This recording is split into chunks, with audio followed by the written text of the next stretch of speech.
No black cats, just straight facts.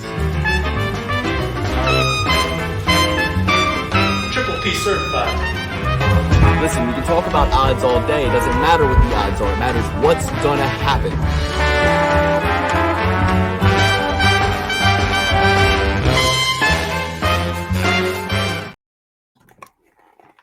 Welcome to the Perfect Parlay Pursuit. Guys, we are coming off of a huge winning weekend. It doesn't matter where you look.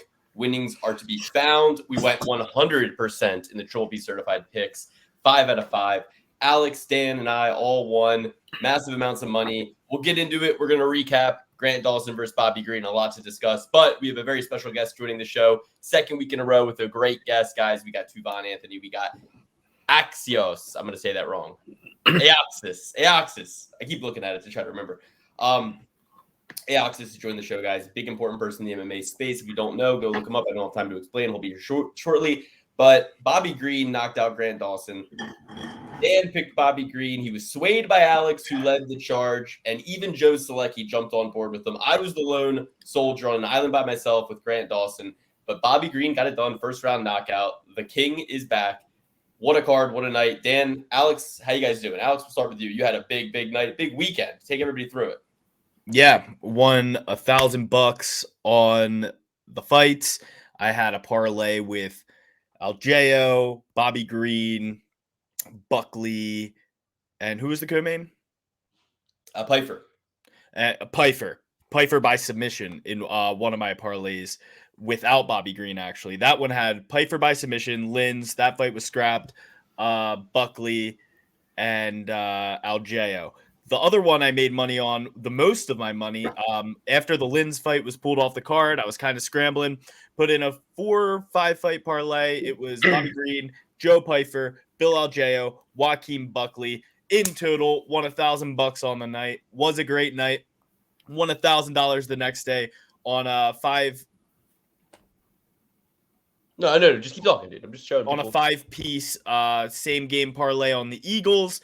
And another one that was on the Bengals. I thought Jamar Chase was going to get a touchdown last week. I told Luke it's an anomaly. Jamar Chase can't go this long without getting a touchdown all season. I told him to go back to the well on this Sunday, because Jamar Chase couldn't get it done last week. He got it done this week, and he got 3 of them. So great weekend for me. In total, won $2,000, have money to spend, have money to play with. I got $300 out tonight across all sports, hockey, baseball, football. We're ready to rock, boys.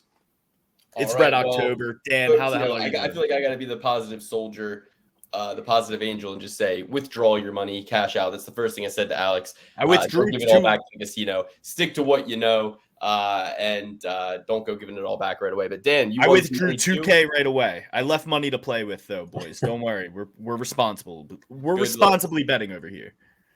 Very responsible. So the way my night went, I was looking pretty good going up to the Hernandez-Bill Aljeo fight. Hernandez really sunk me from there. However, I was still aligned to essentially break even no matter what happened with Buckley and Moreno. So what I decided was I was going to cash out the Moreno, right? This light is like right in my eyes. There we go. That's better. Cash out Moreno. Actually, that's worse. Cash out Moreno for $80. Place that on Bobby Green. And if you were tailing my picks on the Fine Tooth Club, Google Sheet, whatever you want to call it, I said in red letters, none of my parlays are going to end with Bobby Green. What I'm going to do is I'm going to make sure that I win at least one parlay with Piper at the top, and then play with some of that on Green, because it was a huge dog or pass scenario, right? So end up breaking even on the Buckley Piper side of things with one of my parlays. Second one cashed out the Moreno. A little bit risky, right? In case Moreno, however you want to pronounce it, I'd be sitting there with, $80 placed on Bobby Green. However, Buckley got the job done, had my 300, as it were, total spent, broken even, and then $80 on Bobby Green. Bobby Green gets it done. That was plus 500 at the time, obviously crazy, hindsight 2020, but putting $80 on that, plus 400 on the night in total. So I feel a little bit disappointed because if you look at the dogs, my God, you have Vanessa Demopoulos at like plus 280, Bobby Green at plus 500, Nate Maness at, plus 200 something. A lot of dogs on this one and a couple of pick'ems as well. So the perfect parlay on this must have been astronomical. I wish I got a little bit more than 400, but I'm not complaining by no means. We'll get it done next week. Well, Dan, the only 2 fights I lost. Well, I'm going to get into that. First... So, Dan, you got 2 wrong. Alex Hernandez and Kanako Murata. Alex, the only 2 fights you got wrong were 2 lady fights, Kanako Murata and Montana De La Rosa. Every male fight, including Karolina Kowalkiewicz, a female fight, you got all those correct. Starting with Arichi Lang on up, Alex went undefeated. Dan, you had that hiccup with Hernandez. But Triple B certified picks, Nate Maness, Karolina Kowalkiewicz, Drew Dober, Joaquin Buckley, Joe Pyfer. 5 out of 5 brings our total to 78 out of 114, 70% accurate for year 4. With over 100 total Triple B certified picks, given the picks all 3 of us sync up and agree on. 100% on the night. So I would have loved some people to have parlayed those together. I know a lot of people do that. A big bounce back from our previous week where we got robbed with that Mal Kuhn situation, and not going to get into it, but I went 7 out of 10. I got Johnny Munoz Jr., Alex Hernandez, and Grant Dawson wrong, but let me just fill everybody in before our guest gets here on kind of where my situation was. Alex and I went to the Renaissance Festival on Saturday, big family outing, had a lot of fun. Wanted to get back in time for the prelims, but knowing JJ Aldridge versus Montana De La Rosa was the first fight, kind of figured, okay, we can take our time. By the time we got back, after, stopping, getting food, getting beers, all that good stuff, we pull in right as Karolina Kowalkiewicz is about to start fighting, right? So I check my bets, and at first I check the outcomes on Tapology, and I go, okay, I know I had a diversified kind of set of parlays on some of these fights. I know I took Arichi Lang in some because I tailed Alex's picks in some. I know I took who else was it that ruined my night? Vanessa Demopoulos. I switched to her, so I had her in some. So, but I also had Murata in a couple, and I also had Mendoza Jr. in a couple. So the ones where I had Arichi Lang were also ones where I included Demopoulos, and the ones where I had Johnny Munoz Jr. were ones that I included Murata, and ones where I had Johnny Munoz Jr. were ones where I included Demopoulos. So they all were completely destroyed. Every single parlay was burned to the ground except for one 3-leg parlay that I put a free bet on: Hernandez, Buckley by knockout, and Pyfer by submission plus 600. Okay, so that was my last one. So I don't have another bet until the Alex Hernandez fight. I go to rebuild my bets, and I'm like, I'm just going to do one. I go Karolina Kowalkiewicz. That fight's live by this point. I got her at minus 128. Bill Algeo. The reason I picked him is because I saw the weigh-ins. He looked a lot bigger. He looked a lot healthier. Hernandez looked like shit. And Alex had Algeo, and he needed Algeo in that next fight. So I wanted to root alongside him, knowing I had Hernandez in that 3-fight parlay. So I was pretty confident in Buckley getting the knockout. So I was like, all right, well, let's just leave that as it lie. We'll go Algeo here so that if that one loses, I'm still alive. So I went Karolina, Bill Algeo, Joaquin Buckley, one of my picks, minus 172. Joe Pyfer, I didn't do by submission because at this point I'm a little desperate. So I go by KO or submission, minus 240. And then at this point, those were all my picks except Bill Algeo. But I go, all right, Dan picked Bobby Green, Alex picked Bobby Green, Joe Selecki picked Bobby Green. I'm on an island by myself, and not only a 3-man island, I'm on a 4-man island, which puts me in a statistical improbability category. So looking at all of that and thinking that Alex needed Green to win big money, I was like, I want to be rooting for Green. I want to set the vibes right. You guys know I'm a vibes better. I'm a karma better. I'm a vibes better. So what I did was I picked Bobby Green as the last leg. $36 bet, paid $1,400. $1,400. There you go, everybody. And I just tailed Alex's picks right to the end there. And thank you, Alex. It worked out. Right before the main event, Alex and I looked at our girlfriends. We'd been drinking. It had been a rainy Renaissance day. And obviously there was some bickering all throughout the day. We looked at our girlfriends. We said, ladies, let's all forgive each other for everything. Let's all put all the bad karma aside. We are sorry. You're sorry. Let's move on. Let's love. Let's move on with love. We decided to move on with love. And what happens? Bobby Green hits the stage. He walks out. Sexy Red, Ski Yee, a celebratory song. And that's when I knew the vibes were going to turn around. Everything was going to be correct.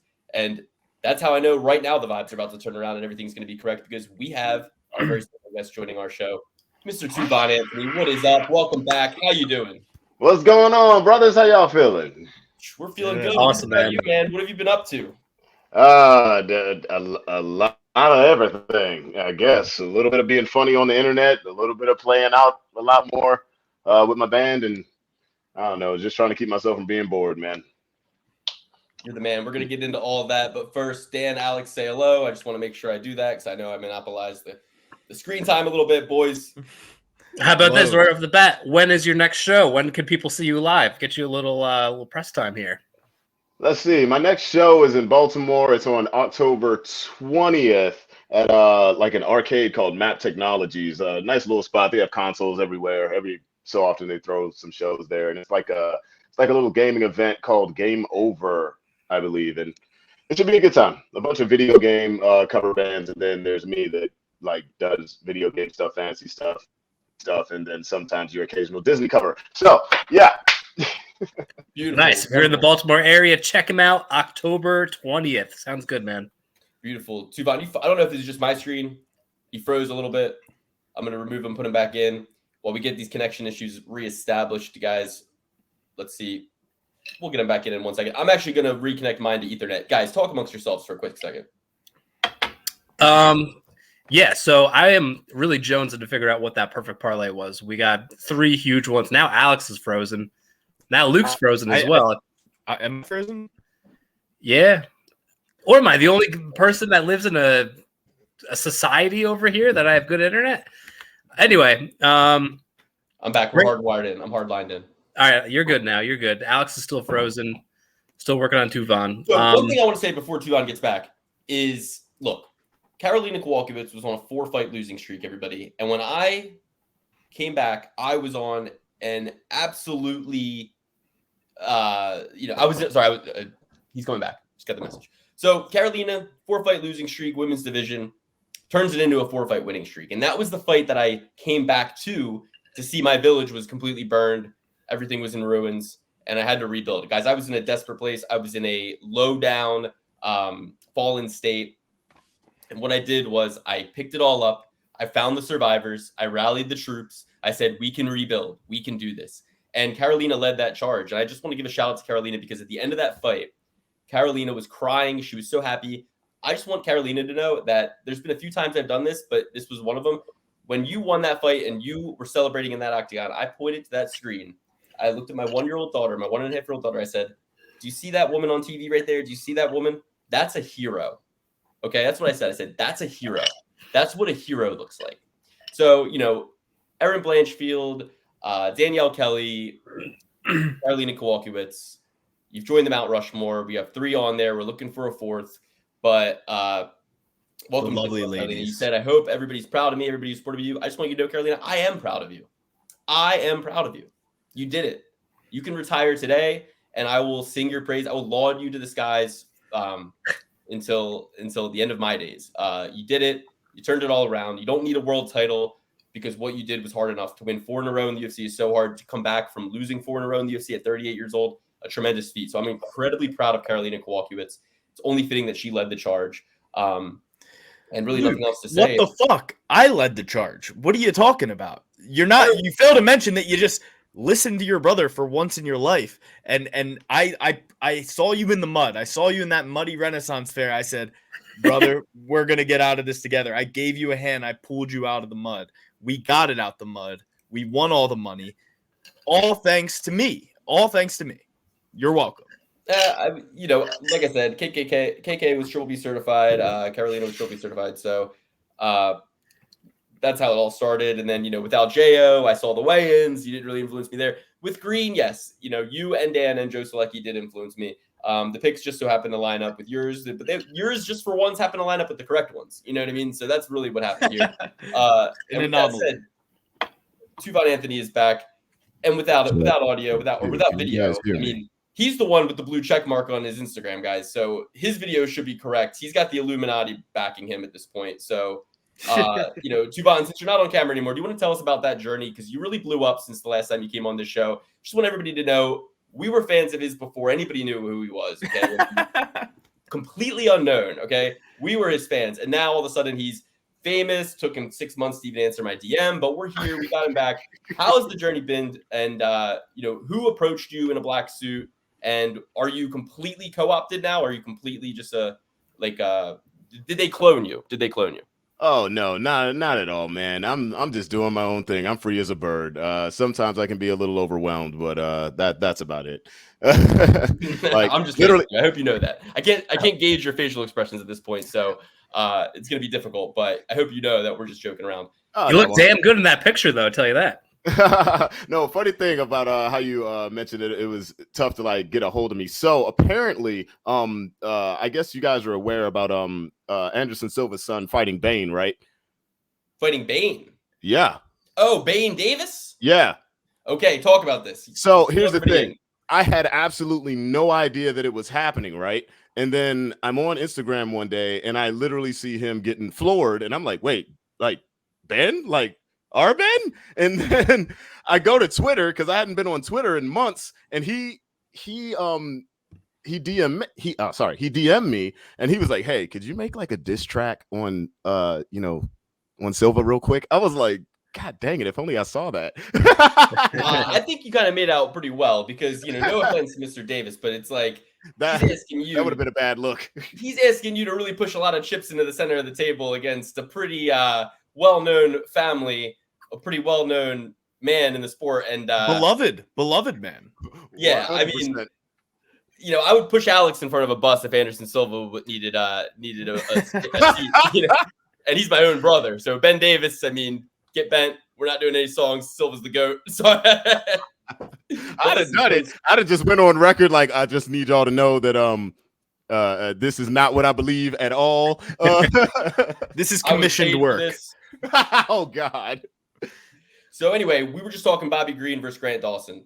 And I mean, that was a fight. We had Joe Selecki on last week, and we're asking him about this fight. And we say, Grant Dawson's in your division. Bobby Green's in your division.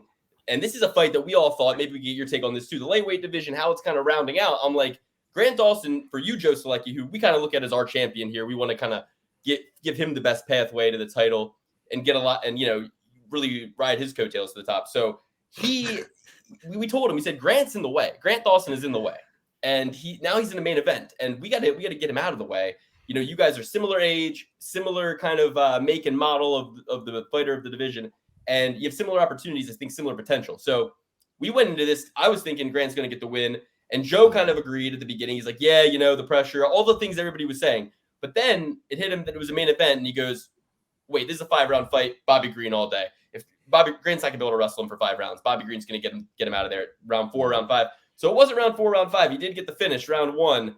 Don't think a lot of people saw that coming, but did you? I did not see that coming at all. I know specifically with Bobby Green, he's a guy that tends to do very well when the other person goes first. So like when you guys brought up pressure, I was like, yeah, no, that's what I was thinking too. But at the same time, I'm like, well, something can happen. I did not expect a first round KO, but it's just a part of the game. It's the way it played, and he just happened to get off early. So no pun intended. Were there any other fights? Sorry, Alex, go ahead. I was gonna say, were there any other fights that stood out like that were that made you kind of that you're remembering still today? I guess. From the card, let's see. I mean, well, the one that stood out to me, and that's because I was kind of I was going to Hawkeye in on it anyway, because he and I have been kind of acting like knuckleheads on the internet with each other, is Joaquin versus Alex Morono. Like, I knew he was going to win. I didn't know it was going to be pretty much domination from start to finish, but hey, that's what stood out to me. So when you say acting like knuckleheads, do you mean in a positive way, in a negative way? Definitely in a positive way. He makes me laugh every freaking day, and then he's in my comments as well, and I'm like, wow, you're watching my stuff, but dude's a freaking fool on the internet, dude. Like, outside of the fact that he trains like a maniac, he is a freaking nut. I mean, I love Joaquin. He's a must follow for sure. He's definitely a must follow. Yeah, I think he's setting the standard in a lot of ways for how to behave both as an outside of the octagon personality, but also how to show up. I mean, he looks amazing on the scales, and he does his job. Alex Morono is not an easy task. He's nobody's fool. He's unorthodox. He's hard to really like sync up and be a good fit against. I just want to see Buckley getting in there with guys who are going to be exciting fights, who are going to be more traditional matchups. Stop getting him in there with these awkward, weird, fighters that he's not going to be able to get a finish in. Or I like the fights where he finishes or gets finished one way or the other. But I think the Morono match, was just kind of a weird, if it was 5 rounds, he would have got the finish, but it took too long to get going a little bit. Yeah. And with everything he was saying before, and I was pretty much certain he was going to be able to get Moreno out of there. But Alex, mind you guys, Luke bet on by finish, so he has some gripes with Buckley at the moment. Oh, but I could tell guys who were going to win and guys who were going to lose going up to the fight. We saw Bobby Green, the steam was coming out of his ears. Grant Dawson was trying to be all buddy with him, and he said, "No, I saw what you saw on the internet. I wanted this to be fun." But no, that's not happening anymore. Now this is war. Now I'm going to kill you. Abdul Razak Al-Hassan, he was worried about Buckley all day. He didn't. No one worried about Buckley for 3 years. No one told him he was the co-main event scheduled above Buckley on the card against a much bigger prospect. And no one told him that he could have had a huge coming out party if he got Joe Pyfer out of there. I know that's a tall task, but be focused on that. Don't be worried about the guys lower than you on the card. Who's also trolling you in the back. You saw the video he put up, right? Amazing.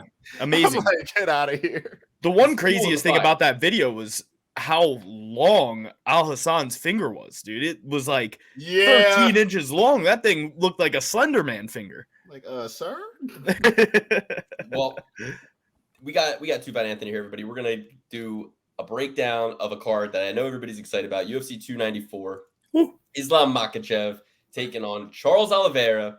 So if you guys are looking for the breakdown of the fight that's happening this weekend, Sadiq Yusuff versus Edson Barbosa, another Maryland guy, another Maryland general like our boy Tuvan Anthony over here. We already did that full episode. Full card, top to bottom, main card and prelims. We broke it down for you. It's for free right there in the YouTube.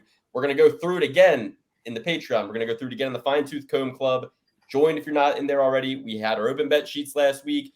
We're actually going to consolidate the open bet sheets into one sheet. I haven't even told this to Alex or Dan yet, but we're all going to be using one link. We're all going to have our own individual tab. All the bets will be on one sheet with the picks also on that sheet as well. It's going to be real easy to navigate. Because I was thinking, I'm like, nobody wants to open 3 tabs, have Alex's, have Dan's, have mine, everything all different patterns, different way of doing it. We got to consolidate a little bit. So I'm going to make it easier for everybody in there. And if you do click my tab, I have consent to your cookies as well. So just know does not even know the difference between a cookie or a biscuit, everybody. Don't worry. He's not tracking you anymore.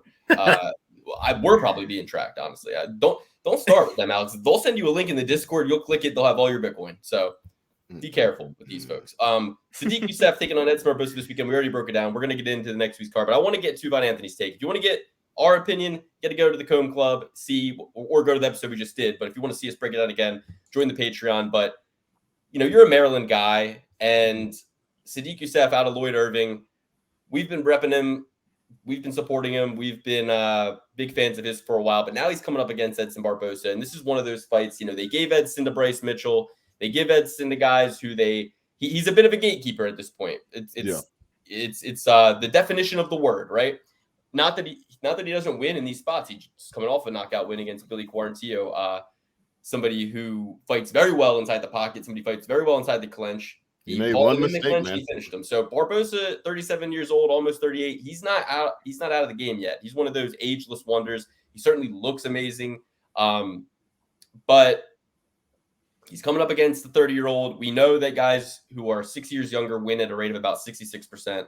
And this guy is going to be 7 years younger. It only gets exponentially higher, the win category. He is coming in with a 4-inch reach disadvantage to Barbosa. A little bit shorter than Barbosa, but Team Lloyd Irving got that wrestling, an area Barbosa is notoriously weak. What do you think, Mr. Tuvan Anthony? What do you think about this fight?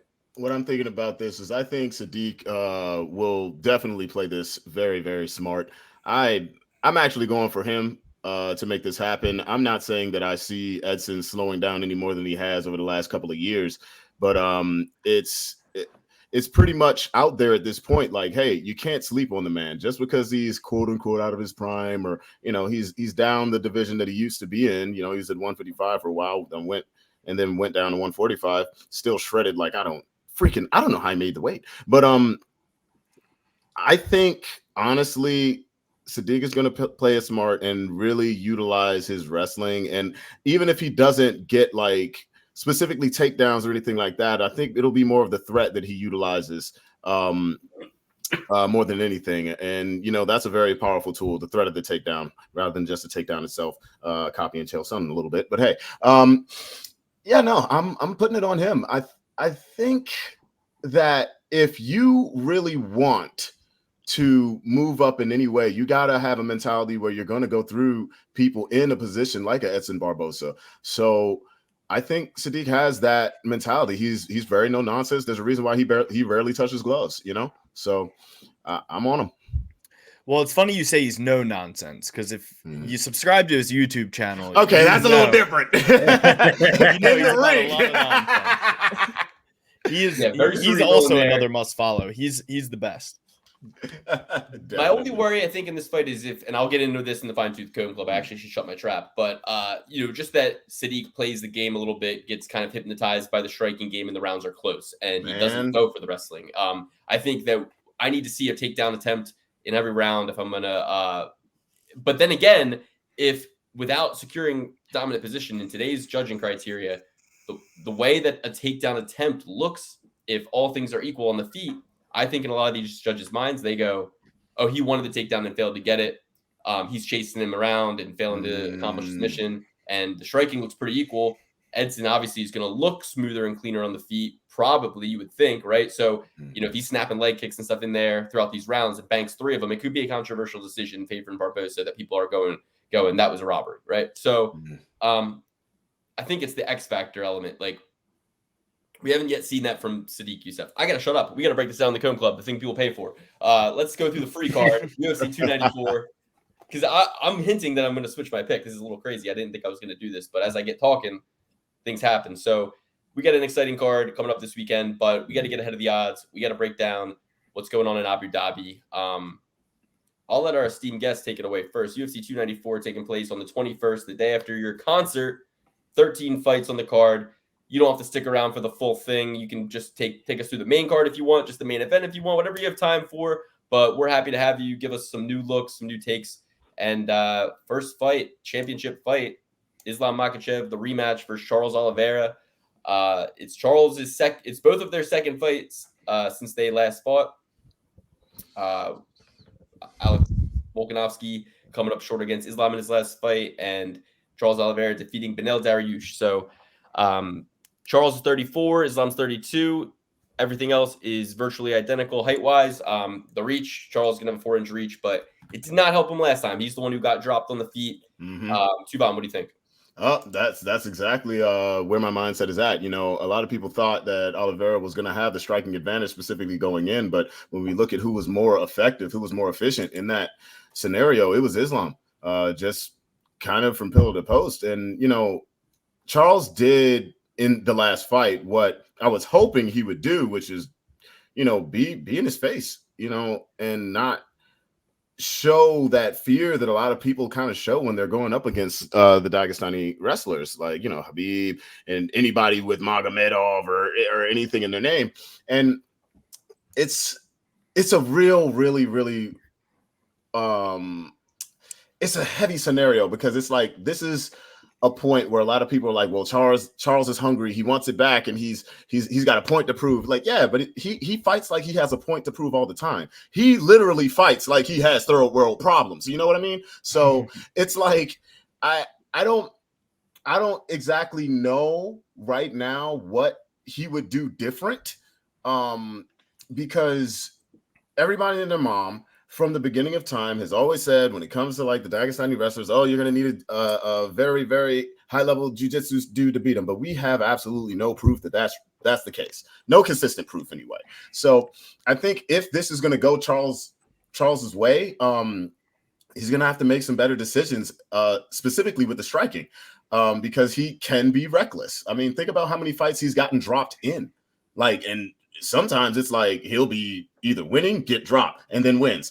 It's kind of losing, gets dropped, and then wins. So with someone who is as confident and as calm as Islam, I'm kind of still leaning Islam's way. Yeah, so I think in the first breakdown, obviously we described all the nuts and bolts. In this breakdown, I'm going to stick to just intangibles. I'm going to stick to the vibes. I'm going to stick to where everybody's at mentally.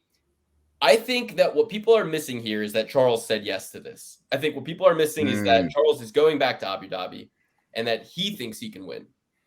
That's enough for me.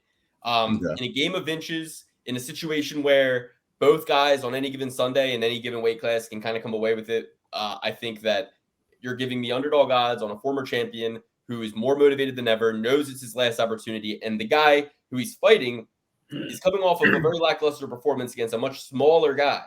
I don't think the confidence, I shouldn't say that. I don't think Islam has confidence issues. And I don't think that he even thinks that the Volkanovski fight was close. I don't think he agrees with the public, right? So I think, though, what's going to happen is he's going to find himself, as Chael Sonnen always says, and you can always quote Chael on this channel, he is our Bible. At the end of the day, Chael says, if you find yourself in a fight harder than you thought it was going to be, you're going to be surprised. Surprise, most powerful element in the art of war.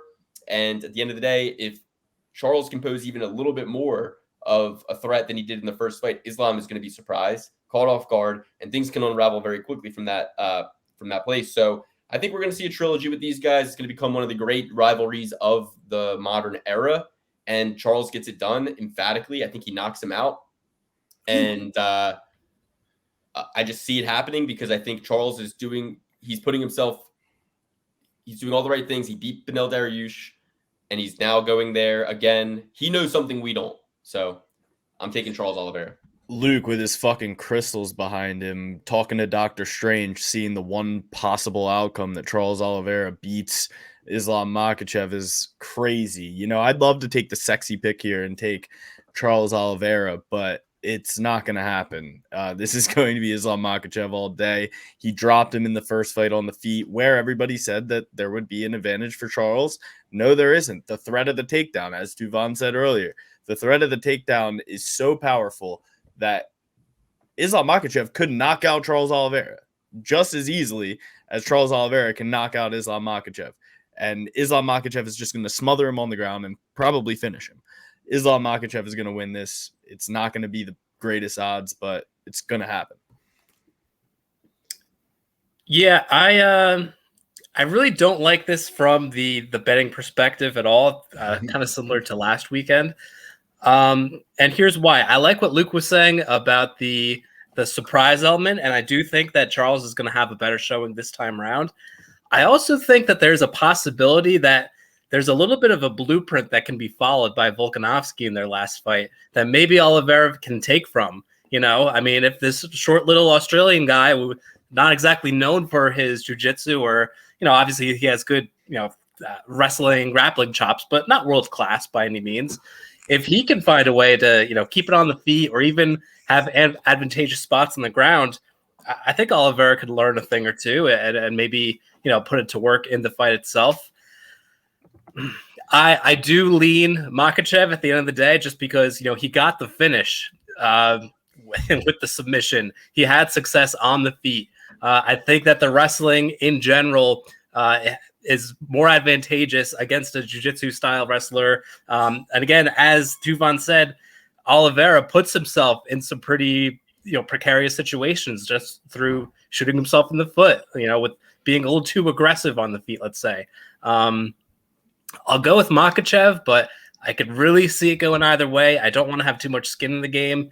And, maybe I'll put a little sprinkle on Oliveira, but that's about it. The pick officially is Makhachev. What do you think what do you think the crowd in Abu Dhabi, all these princes, what do you think that they're doing flying Oliveira out there? They're like your girlfriend watching The Office. I want to watch the same episode again. It was so good. Let me watch it again. Let me see it again. I want to see Charles Oliveira in there crying again, and it's going to happen. I do agree with you. I hear you. The only difference is I think the Sheiks are watching The Office with your girlfriend when they fly her out. Yeah, for sure. Listen, I'm going to take everybody through the next one, then take a bathroom break real quick. But I got it. The frog is leaping out of my mouth to say Paulo Costa is going to beat Khamzat Chimaev. The Wolf is somebody who I've been backing a long time now, guys. But Paulo. What about the elbow surgery? What? What about the elbow surgery? I don't care about that. Listen, once the fight gets going, nobody feels pain. I'm taking Paulo Costa. Here's why. Khamzat Chimaev barely can make weight. Yes, this fight's going to be at middleweight, but he's going to – all that means in his mind is he's going to eat more so he can just cut the same. You know what I mean? He's going to just show up having a lot of trouble making weight. So will Paulo Costa. But to Paulo's advantage, he's big, he's strong. He's not going to get taken down because he's too strong to get taken down. I know what you're thinking. Luke Rockhold took him down at one point and was on top of him, rubbing blood in his face. Don't worry about that. All right, don't worry about that. Paulo Costa's a weird guy. He gets into weird situations. I can almost guarantee there will be a weird situation in this fight. And I can almost guarantee that if Khamzat fights Paulo like he fought Gilbert Burns, he's getting wheeled out of there. He's not going to make it. Paulo stood with Yoel Romero toe-to-toe. He is built for that type of shit. And all I know is Paulo Costa is going to throw some hard-ass shit at Khamzat. I don't think Khamzat's wrestling and jiu-jitsu is enough to finish him. So I'm going Paulo. He's the better striker. And he's a black belt. Khamzat's only a blue belt, guys. You forget that. All right, I'm going to go get a drink. Tuvan, what do you think? Let me see. Well, I just got to say this. Boars ain't an easy chore. And I'm going to guarantee that this ain't fitting to be a bore. But once Paulo hits him, his legs will be pasta. So if you ask me, I'm going with Costa. Now, worst freestyle ever. But I'm glad I didn't leave yet. That was sick. Listen. Hey, I am of the belief that Paulo, granted, yeah, that elbow surgery, that's kind of concerning, but he is not an easy man to take down, and he is beefy as I don't know what. So it's like, I think what's going to happen, what's going to set the tone is what that first takedown attempt looks like. If Chimaev decides to go for it immediately, like he's done, in the past, which Paulo will be looking out for. So do I believe Paulo can knock Chimaev out? Well, maybe in the latter rounds. I don't know about the first, but it's very possible. I think being Chimaev's first fight at middleweight, like legitimate, like, okay, you're dealing with a guy that challenged for the title, right? It's not going to be the walk in the park that some people think it's going to be. This is a really huge dude, and I don't think you're going to be able to throw him around like a freaking lawn chair like you've done everyone else. So unless he comes in and, it's just a striking match, which Chimaev, he has good striking. He does. But do you think he's going to clean Paulo? I don't know. I don't think that's going to happen. So my bet's on Costa, and it's very hard for me to go against Boars. I really like Boars. Dan? 2 for Costa. Oh man, I'll be the black sheep in the room. I will go with Chimaev here. I can't get past the elbow surgery. Just saw it today. 3 weeks out. 2 weeks out, actually. We're 2 weeks out, right? How is he going to get past literally just having elbow surgery? He couldn't even eat watermelon. He couldn't even bring he could barely bend his elbow. Now that part I didn't know. What's that? I said, now that part I didn't know. Yeah. I mean, but I also, watching that, I was like, this is just the perfect scenario where now he wins, right? You watch this video like, oh, he's coming off elbow surgery. I had doubts that he would win healthy. He's definitely going to lose. Now he's going to win. It's like one of those kind of things. But I'll stick with my head on this one. I'll go with Chimaev. I think he could beat him striking. I think he could beat him on the ground. I think there's just advantages all over the place for this fight. It's going to be fun as hell. I can't wait for it. Go with Chimaev. I'm sorry to say. I would love to go with Costa on this. Fuck that. I know I said all that shit about the elbow surgery. It's Costa all day. The Sigma grind set is too strong. There is no way a little cut on his elbow is going to get in the way of destroying this chicken neck freak, Khamzat Chimaev. He is going to absolutely rip him to shreds.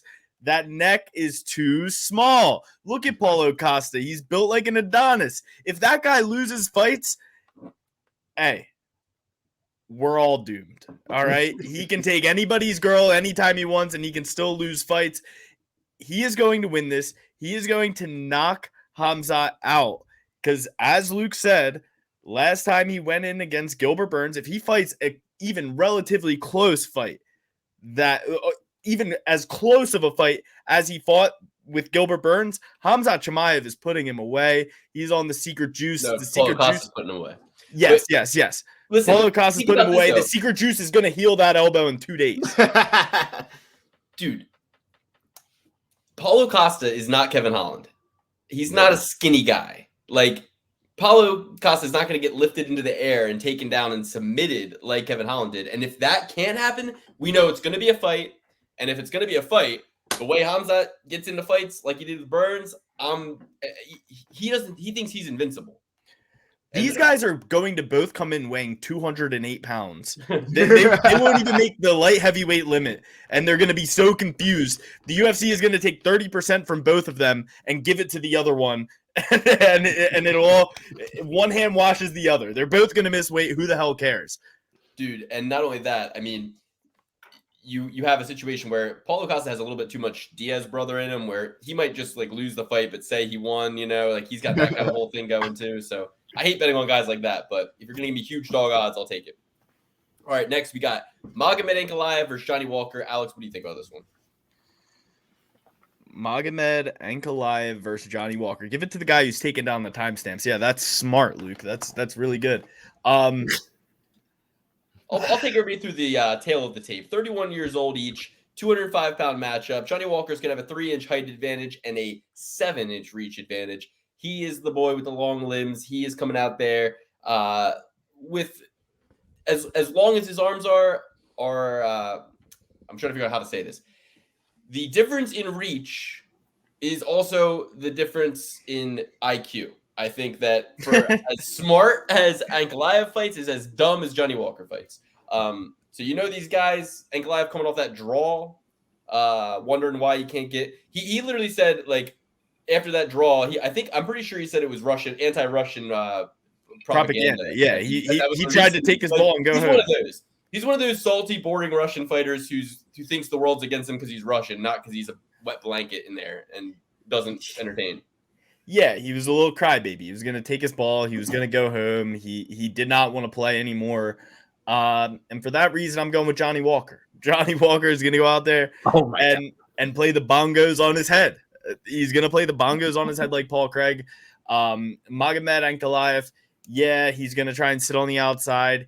You might be confused. He might have that white, blue, and red flag, but he is no wrestler, boys. He does not know how to wrestle. No. He couldn't sniff a tape. He couldn't do a takedown if it would save his life. Johnny did save his life in the draw against Jan. He took Jan down in rounds 4 and 5 and held him there the whole time. Irrelevant. Johnny Walker is going to destroy him. Johnny Walker by knockout. Dan. That's a crazy take. I would never take Johnny Walker over Ankalaev. He's going to be counter-striking the hell out of him for all 3 rounds if it goes that far.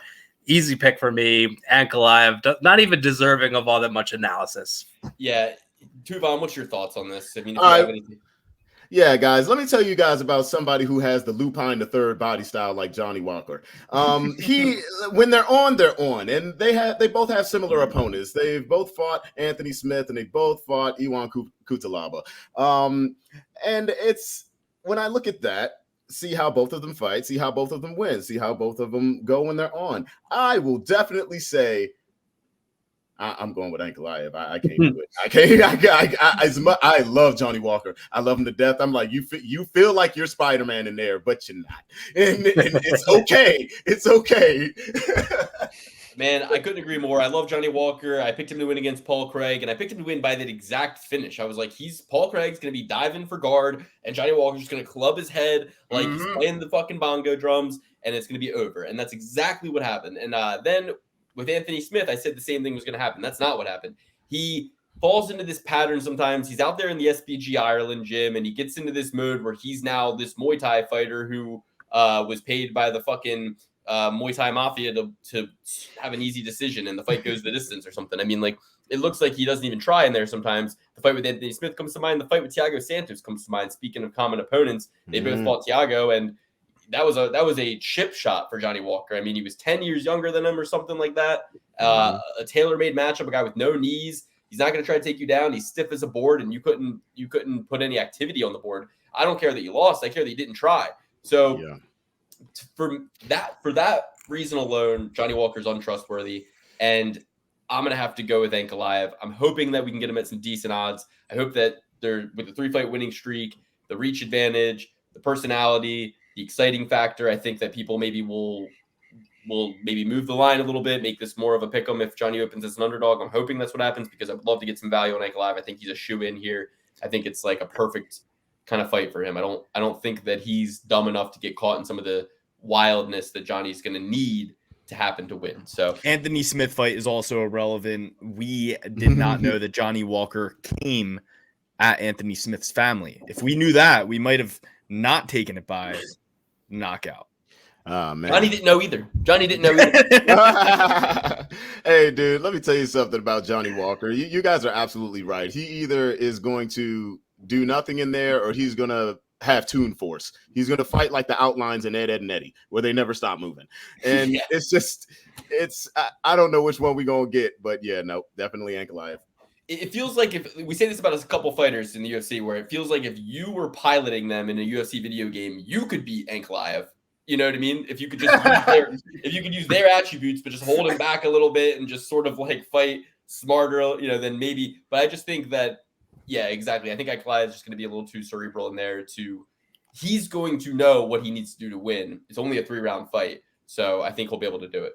You know how Fabricio Verdum used to come out with a flying kick? Yeah. I think that's like a decision he makes right before the bell rings, and I think that's just how Johnny Walker thinks all the time. It's not as calculated as a Jorge Masvidal knee at the bell. It's just like, all right, fuck it, let's go for it. But the only problem is he's tough to call because then he goes out there and fights Thiago Santos or Anthony Smith, and it's boring as all get out. So it's like, all right, it's like what people would prescribe to him. Oh, his coach needs to get in his ear and make him less wild and control. Maybe or maybe not. Maybe they need to get in his ear and just make him more wild. And just like it's cage fighting. Sometimes he's going to lose. Sometimes guys lose when they're not acting wild. Guys, like, you know what I mean? It's like people lose sometimes. We can't just look at the Johnny Wall or the Jamal Hill knockout or some of these knockouts and be like, oh, well, that's because he got out of control. No, it's like that just is what happens sometimes. Let him keep fighting the way that he was winning. And the way sometimes you lose to the canvas on your own celebration. It happens, okay? Oh, God, I forgot about that. The worm. All right. He's rocking it, though. How in the world did you injure yourself on a move Scotty Too Hottie did for 20 years? Shout out to Scotty Too Hottie. Shout out to the Wolfpack. Shout out to Kevin Nash. All right. We got 2 more main card fights. We're not kicking you out, Tuvon. You're welcome to stay the whole time. You're welcome to do the Fine Tooth Comb Club episode with us. We have a few more great fights to break down. Just let us know when your hard out is or when when you want to leave. But for that being said, Said, Alex, hit him with it. I said Nurmagomedov, but it ain't the one you're thinking. It's Said Nurmagomedov taking on Gafurov. This is going to be a banger. This is going to be a good fight. It's going to be a fight that is literally this fight is not going to be over until it is over. Because Gafurov swings like a berserker for the entirety of the fight, even after he's gassed out, which will happen. Said Nurmagomedov will get his ass beat for the majority of the fight and then pull off a submission out of nowhere or something like that. So, I'm going with Wing. It's not my pick to give. Actually, it is. No, Tuvon Anthony. What's your pick? Let me tell you something about Mr. Nurmagomedov. That boy is a guillotine machine. And, I don't know. I just really wanted to say that. No, I believe this is going to be a banger, man. To me, it's kind of hard only because I don't follow how do you say his last name? Gafurov. Yeah, I don't follow him too much, but based on his resume and based on Said, how do you say his name? Is it? But no. Anytime I see that, I'm just like, okay, he's Muslim. Maybe I don't.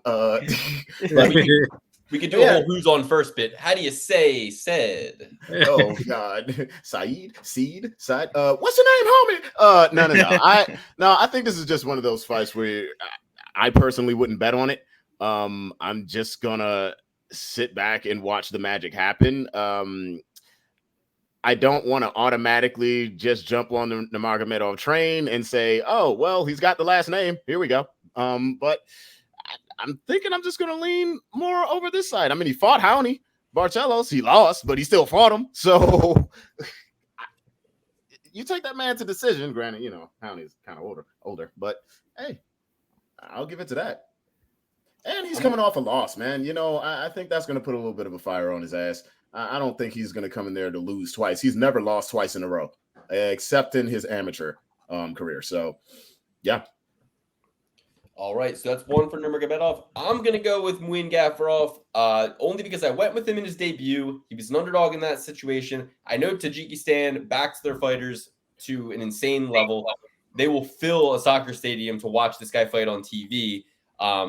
So, I mean, he's going to have a lot of pressure to win. And he fought his heart out against John Castaneda. If you guys remember that fight, he almost knocked John Castaneda out. He almost poured it on him a lot of different times throughout the fight and had opportunities to TKO, to KO. But John Castaneda hung in there. You know, it was this guy's debut. We know debutants don't win at a very high rate. So I think he shakes the rust off that debut. He goes in there, biggest fight of his life, biggest fight of his career. And he's going to be a huge underdog here, so I'm going to love the value. I'm only going to take him if he's a huge underdog, to be honest. But I think that he should be an underdog. Nobody knows who this guy is yet, but he has knockout power and he goes for it the whole time. Whereas Nurmagomedov a little too complacent for my liking.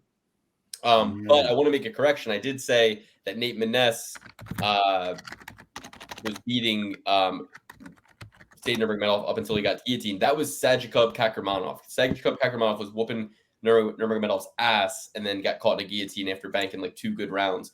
So I think that even some of, I don't know, I'm just going to go with Muin Gafurov here. I think a lot of the spotlight and attention's on Islam. Things fall through the cracks. Dag fighter team, the Nurmagomedov plan is not going to go spotless, even though I picked Oliveira to win anyway. So, all right, Alex, what do you think? I'm going to go Muin Gafurov for no reason other than he's just going to win. That's just, I don't have any reasoning behind it. I got a wild hair up my ass. He lost his last one. The steam's coming out of his ears. It was his first UFC fight. We all know debutants likely lose 60%. This guy doesn't have to fly as far as everybody else, but he is fighting out of Virginia. So I guess he is going to have to fly just as far as everyone else. I'm going to go with Muin Gafurov. So the line on this is Nurmagomedov at minus 185 to Gafurov at plus 154. I think this is one where you really take a look at the resume. Nurmagomedov has been in there with the who's who, whether it's Douglas Silva de Andrade in a war, Cody Stamen choked him to sleep round one, not to sleep, but tapped him out round one. Sajikub strangled him as well round 2. As Tufan said, Hani Barcelos took him to decision, and then also coming off of the loss, as our esteemed guest also said, never lost 2 in a row. I think that says a lot. And, more so on the negative side here, Gafurov, winning in a split to Chad Analanger. Can't even say his last name here. What's that? The Monster. The Monster, yeah. The Canadian wrestler guy. Not the best of looks. So I think this is a big time, look at the resumes type here. Say it is, he's an impressive fellow, and he's more of a striker than anything. And sometimes he'll find himself on his back and be like, "All right, fuck it, I'm just gonna get the guillotine from here." Switching hometown guy. Give it to Said. I think it's the clear pick. Officially switching to Said. All right, well, we got the main card opener, guys. Warlley Alves versus Ikram Aliskerov. I think it's my turn. I'm gonna just say right off the bat. I think this is the setup fight. This is the fixed fight. Joking about that, obviously, don't sue me, but this is the fixed fight of the night. This is the one, the lamb to slaughter fight of the night. Warlley Alves, lamb to slaughter situation here. This guy knocked out Phil Halls 4 months ago. Granted, a lot of people knock out Phil Halls, but he's the wolf, man. Ikram the wolf, the black wolf, Aliskerov. People are really touting this guy high. If they're touting him as high as they are, and he's being given a guy coming off back-to-back losses, one of them by knockout, and has only racked up 2 fights in the last 2.5 years, you're talking about that's who you're going to give this up and coming prospect who is supposed to be really, really good and everybody thinks highly of him. Okay, cool. So I'm taking Aliskerov by finish. Hey, look, I totally agree. I mean, look at this guy, man. He's clearly not afraid to fight anybody. He was scheduled to fight Paulo Costa, scheduled to fight Chimaev. Those didn't come down. He literally destroyed a Decepticon on live TV. And I'm just like, well, the only loss he has as of right now is Khamzat Chimaev. I'm not seeing... It's like you say, a lamb to slaughter. I don't like disrespecting guys like that, but when I see fights like this, I'm like, are you guys looking to get this guy out of here? What are you doing? Yeah, no, I'm definitely going. It was a Black Wolf pun. His nickname is the Black Wolf. The wolf. No, I'm kidding. I just thought of that after the fact. I was just being. It's hilarious. No. I'm definitely there. I agree with you. Yeah, I'm going to also go with Ikram, but I will say a caveat in this is every time you think Worley Alves is done, he pulls you right back in. He finds a way to win in the weirdest times, and I wouldn't put it past him to just go out there and find a way to win this fight, but I'm going to roll with Ikram on this one. Yeah, it's somewhat of a trap. Don't feel like we've seen a whole lot out of Ikram. What we've seen has been awesome, but like Luke said, Phil Hawes, like homeboy who lost to Sean Strickland. Like he had that amazing first fight against GM3 or something, and then they throw him up in there against Sean Strickland, and he gets fooled.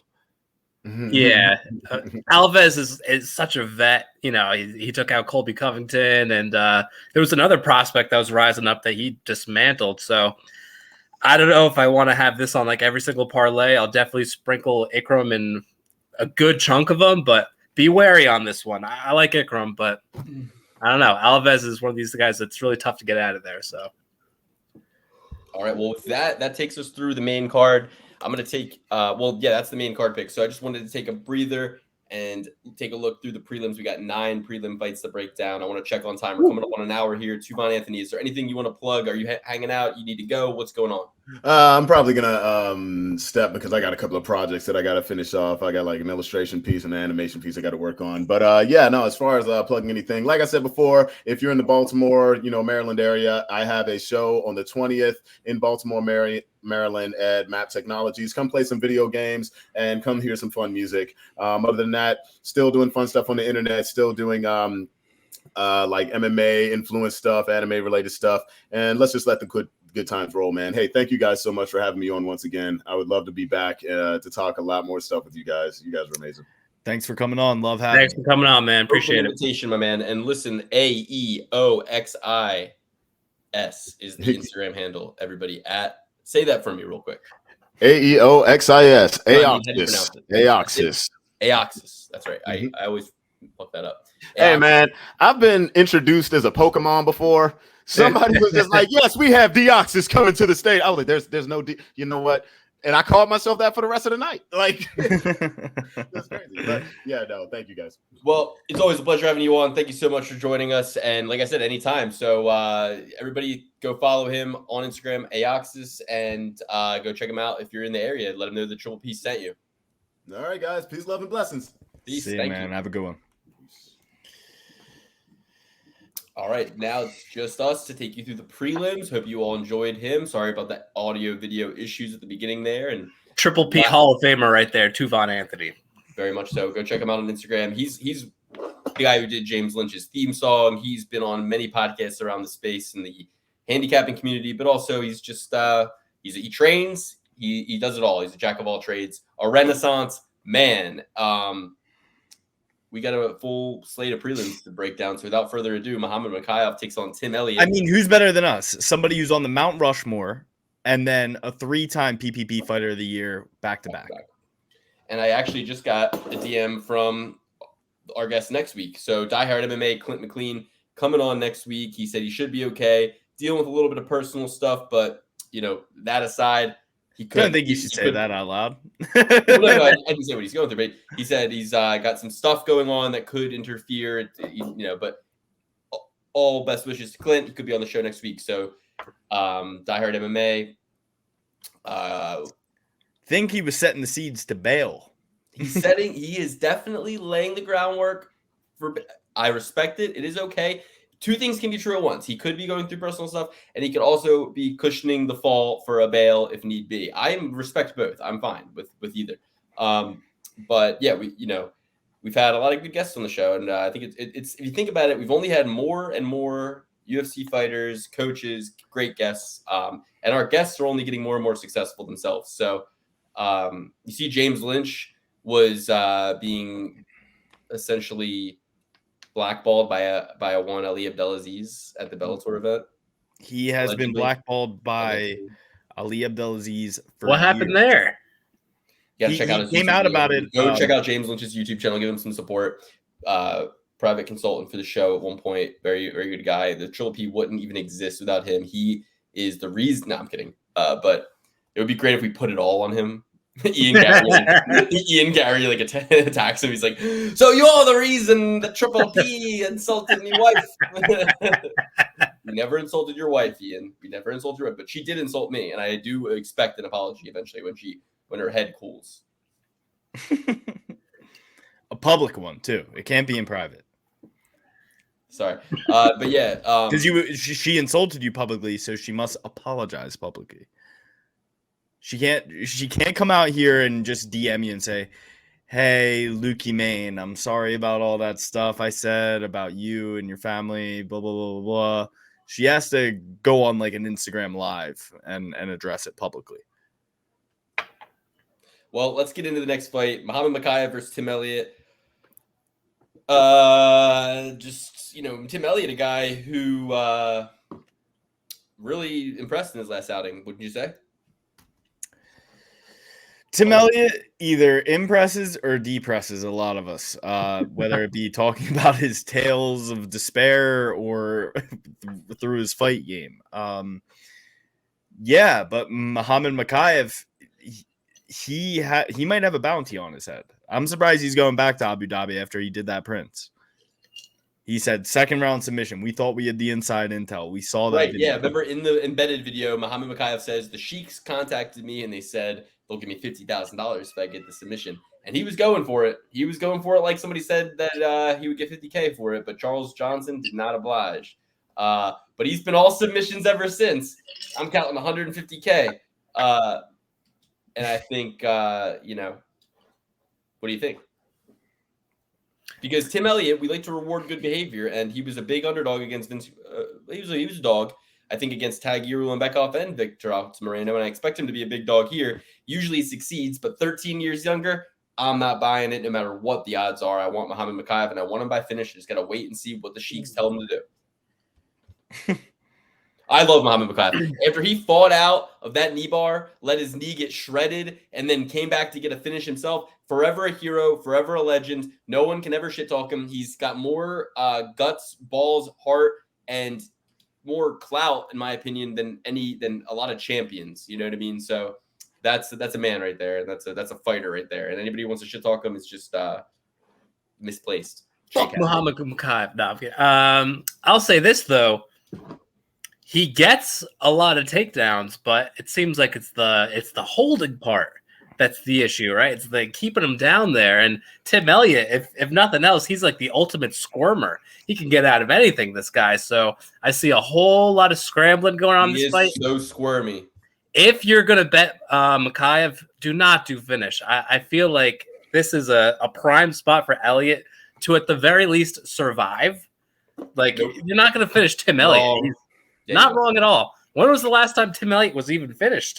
I mean, I can see him right now going. No. 3 years ago. 3 years ago? Against two. Brandon Royval. Ooh. It's amazing that he's racked up 12 losses, 6 of them by decision, 5 by submission. So half the time he's lost, and he's done it a lot, he's gotten submitted. I actually remember that fight. That was Royval's kind of like breakout party, like where we all were introduced to Brandon Royval. Oh man, I guess I got to go Mokaev on this one. But again, it's gonna be very close. He's gonna get the hometown nod, but I think to get a little bit better value on this, go Mokaev decision. That's my play on this. All right, Alex, what do you think? Yeah, I mean, I would love to bet against Makhachev. Like, there's something about this guy I just really don't like. Maybe it's that he had 30 fucking amateur fights. Maybe it's that, but I mean, granted, most of them he was like 16 years old, but he's 23 now. Fought his first professional fight as a 20-year-old. I mean, I don't know the laws over there, but 18 here. It seems like you just beat up on a lot of people who weren't necessarily like experienced for a very long time.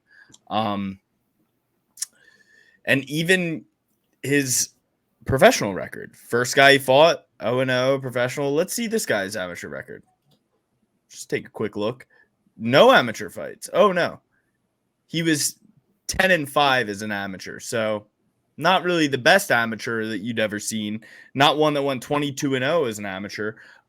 So that's kind of why I don't like Muhammad Mokaev. But you know, you kind of got to roll with him here. Tim Elliott's very squirmy. He's a little bugger, some would call him. He's a little gnat. He's annoying. He sticks around. But he like does the smelly kid in your neighborhood who was like really good at kill the man with the ball, and you could tackle the shit out of him, and he never wanted to stop playing, and he like liked getting hurt. Yeah, they had a different word for those kind of kids when I was growing up. But Smells like hot dogs. Doesn't shower. Stays outside way too long. Parents going through a divorce. The type the type of kid who lets you tackle him and just lets everybody jump on him and loves the dog pile at the bottom. I'm not talking about that type of kid. I'm talking about the kid who, compared to the beatings his uncle and dad are giving him, the ones that he's taking on the football field are nothing. You know what I mean? And he kind of it makes him the pain makes him return to a place of comfort actually. And Luke watched too much Friday Night Lights. I mean, Whew. You didn't grow up with a junkyard gang of hooligans when you were 5 through 12? No, I just mean the psychoanalyst of this. I'm really more impressed than anything. I mean, who is that over there? Is that Carl Jung? Jeez. Well, you know, you ride your bikes home with these kids, and you know, there's a reason that they don't want to go home. You know, I don't know what I'm saying, guys. Listen, but Tim Elliott does fit Mark on this podcast. Woo. You know, Tim Elliott's the one he's got the cool bike. No, Tim Elliott's the one that everybody rides their bike away from home and then hangs out with his best friend and then cuts things off completely and steals his trailer. Oh, yeah. Well, that's the reality of he's the one who stays at home while the people at home leave around him. Yeah, well, Tim Elliott did good work for the UFC, and this is going to be an opportunity for him to continue to do so and lose here. Yeah, Muhammad Mokaev. He's what you call expendable. But it's going to be a lot harder of a fight than people think. I think Tim Elliott either gets submitted or it goes to decision. Agreed. Well, never been knocked out. I don't think it's going to go to a decision, so I half agree with you. I think. All right. It could go either way. These are very light boys. They're 125 pounds, Luke. Cedricus Dumas versus Abu Azaitar. Now, this is a fight where you go, what is going on with the weight classes? Abu Azaitar should be a 170-pounder, Captain Morocco, fighting out of Germany. Doesn't make any sense. But the Moroccan Abu Azaitar, Mr. Yams, Mr. Yam, he's... No, that's his brother. Okay. He might have been the one smuggling the Moroccan yams. So listen, he's going to be 3-inch reach disadvantage, but a 6-inch height disadvantage. He's also going to be 9 years older, 37, not good. But what you got with the Reaper, Cedricus Dumas, is a guy who, yes, he won his last fight against Cody Brundage, but Cody Brundage is the coward of the county. He is a scarlet letter run down his back, chased out of town at this point. He is like the biggest of bums in the whole UFC, and he couldn't even finish him. He took him all the way to the decision. Sorry, what I'm trying to say is he had Cody in bad positions and was turning around, looking at his own corner, trying to get advice on what to do in very basic wrestling scenarios. So I know the limits to Cedricus Dumas's game, and they are gigantic. I don't think enough time has elapsed. Yeah, a month and 2 weeks since the Cody Brundage fight for him to have filled those holes. And Abu Azaitar is the type of guy to fill them with concrete fists. What is he filling those holes with? What? Nothing. With his fists. Yeah, I was waiting for the concrete fists. even though there's a big age gap, which I don't like, and there's a big height gap and reach gap, I'm still taking Abu Azaitar. And I'm hoping this fight comes in at a relative pick'em. I hope he doesn't fill my holes with his fist. Jesus. The holes in his game, dude. Abu Azaitar, real quick, plus 142 to Cedric Dumas, minus 170. I love that. I love that. That's perfect. That's trap line all day. That's a trap. Everybody's dumping Dumas at juice. Come on, man. It's right there in the name. Dumbass. He doesn't have a good ring IQ. Wait, he's the favorite? Yeah. I like Cedric Dumas. That was rude of me, but I like Cedric Dumas as well, but the gap that he showed in his wrestling game against Josh Fremd, you would have thought Cody Brundage would put up a better fight instead of jumping guillotine 4 times, 5 times in that fight. I'm going to go with Abu Azaitar now, especially now that I know that he is the underdog here. I thought that he would be the favorite, and I'd have to go black hat. Move. We're still so far away, dude. We're still so far away, so we got to get these bets in. Switch to Cedriscus. I like Cedriscus. I think he looks like YNW Melly. I think he has a bright future ahead of him once he learns how to actually grapple. Where's he from? Is he from? I would say Florida. Jacksonville, Florida, but that's just a guess. Yeah, he's from Florida for sure. He is from Florida. Yeah. He's definitely a Florida boy. He's definitely a Florida boy. He's got the tattoos of a SoundCloud rapper. College, University of West Florida. That's what I'm seeing here. Fighting out of Pensacola. That's great. That's great. Did he graduate? Did he make Dean's List? I don't know. I'm just looking at Tap. Okay. All right. Well, you're up. What do you think about this one? Cedriscus Dumas. So I think the trap on this is actually going for the dog. I think that's the trap. I think everyone kind of looks at Cedric Dumas and goes, "Oh my God, this guy is easy money. He stinks." Blah blah blah. Yeah, you know who stinks? He doesn't know very basic, fundamental areas of grappling. I think he's gonna be good, but I just think that there's holes in his game. I'm Kevin Lee right now. I see a lot of holes in his game. All right, here's the hole that I see.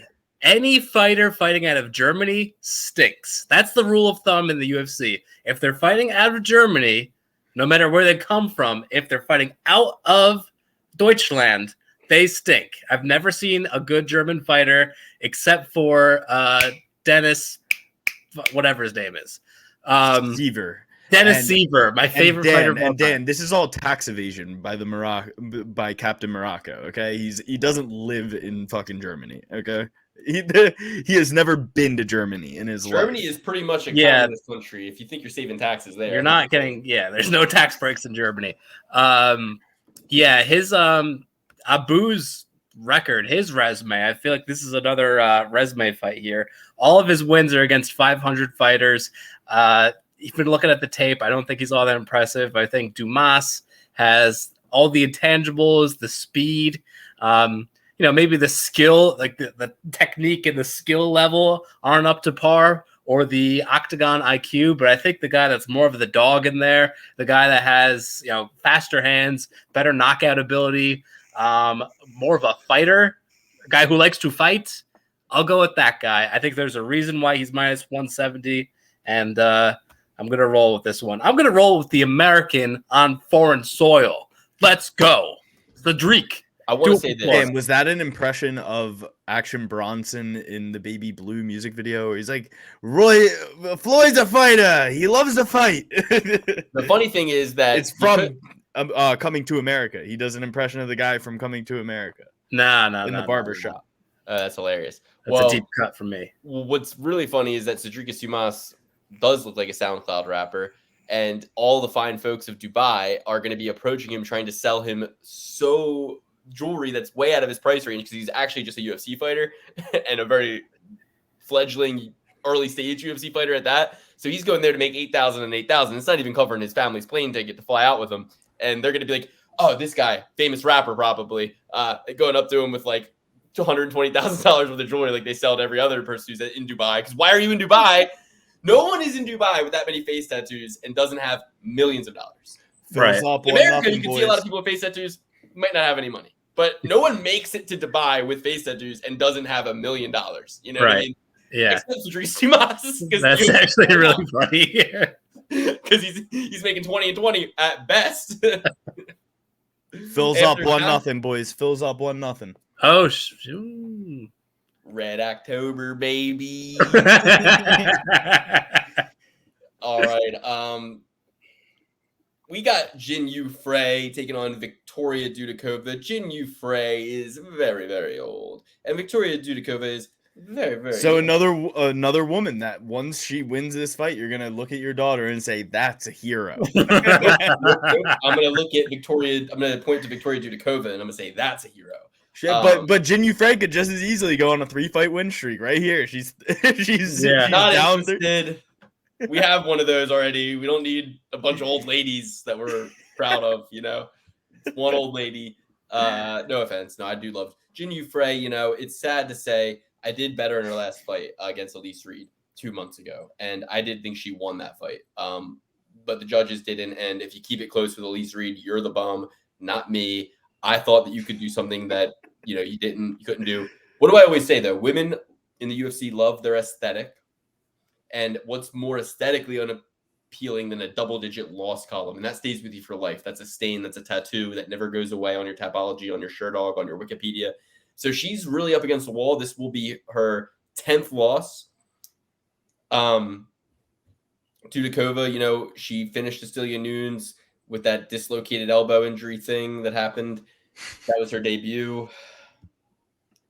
This is tough, right? But I'm going with Dudakova all day, just because I think that she's very. Oh yeah, poor little Estrella Nunes, dude. She looks like a little anime character, and she got her poor little arm broken.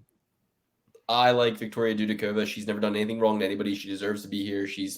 I think Estrella Nunes would say otherwise. She's wonderful. And honestly, she's great. Cecilia Nunes, that was her mistake. That was her bad. That's right. I remember this now. She was crying. She was like, No, I'm going with Dudakova all day, and she's great.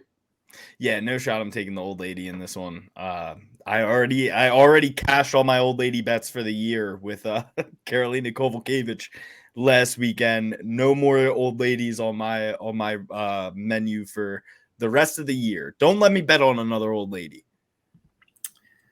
Yeah, so Dudakova coming in at -375 to Jinyu Miss me with that. I don't care how pretty you are. Miss me with that. Miss me with that. Yeah. Jinyu Frey +295. Maybe worth a sprinkle as far as the official pick. I thought I was kind of like being an idiot picking this girl who has one fluky win in the UFC, and I don't even like to say fluky, but you know what I'm saying? Like she's got in her debut, didn't really get to see all that was there.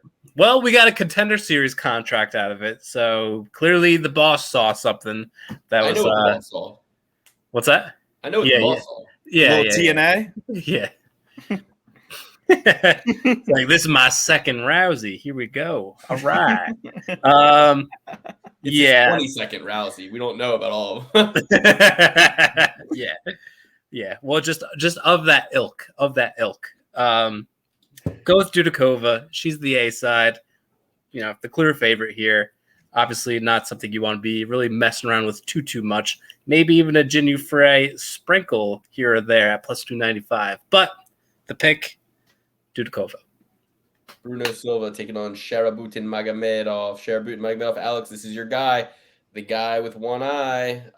This is your guy. This is your guy. One eye. This is our guy making his debut. Finally. I have 2 eyes, Luke. Sorry. And they're giving him the guy they give people when they want to see them succeed off of his back. Bruno Silva. This is the second fixed fight of the night, everybody. I'm going with Sharabutin Magomedov to get the win. Emphatically, he's going to be the next champion.